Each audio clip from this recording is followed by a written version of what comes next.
through AMP and AMP Platinum, and with all the weekly coaching, I learned how to craft a vision of my future self. I Mm. allowed myself to do that. And my vision of my future self is to be a strong, lean, loving, prosperous man. And a funny joke, that's a 5 count, right? Strong, lean, loving, prosperous man. I use that 5 count to train to do 21 pull ups nonstop. I just Wow. kept repeating it. So it's like training your mind. And that became the purpose. Uh, and with that, you then learn how to define your big three for your purpose for whatever you want to 10x.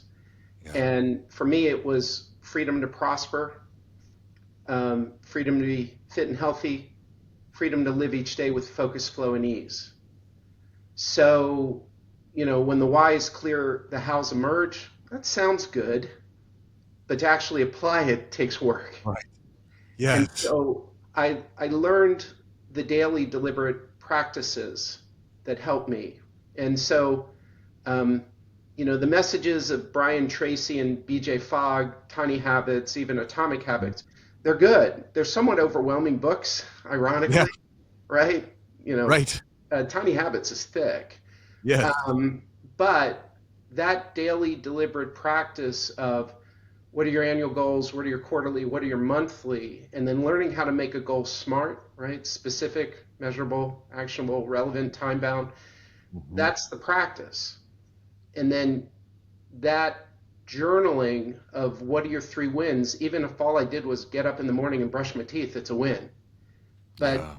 and then learning how to apply the gratitude of it all because we don't know when our time is up. And so I put a lot of pressure on myself. And I reframe the goal to enjoy the journey as much as I can because I don't know when my time is up. And so that opened things up for me. So it's these big goals, clarity of purpose, and then what are the daily deliberate practices to just check in and see the progress. I need to see daily progress. And Mm. so I had to do that work first. And now what I've been doing is raising the standards with my company. Yeah.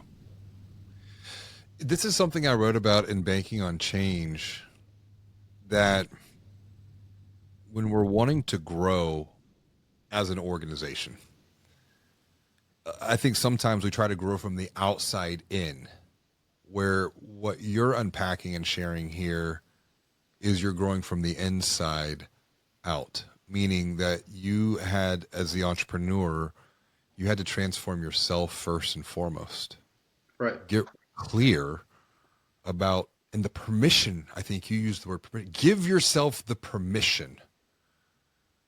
It's like what Dan has talks about over at Coach, wanting what you want. I want it because I want it. And I know that Dan has created and kept this journal of the things that he has wanted for decades at this point. And I started to do the same myself and not give it any other justification. I just want it because I want it, and give myself the permission to want. And then the follow up to that is, once you get that, call it the individual transformation, working on the self, you transform the self to then transform the team. Mm-hmm. So now you're gifting your experience to those around you. So you're leveling them up. And then when you transform the team or teams, which are made up of individuals, that's when you transform the organization, take the organization to an entirely new level of possibility. When you shifted from the self and the abundance that you were seeing, and I think the point of gratitude cannot be overstated, nor can the time that we have. One of our values here, one of our tenets, is 2 words, Latin, memento mori, remember your death. We Right. don't know how much we have left. And so for me, I want more memento mori moments so that I am in congruence with where I feel, at least from my own perception, of being called to a higher purpose, the future self, back to Ben Hardy. If you want to keep learning from videos like this one, I recommend you check out this video right here. And if you want to watch the entire podcast conversation, you can click here.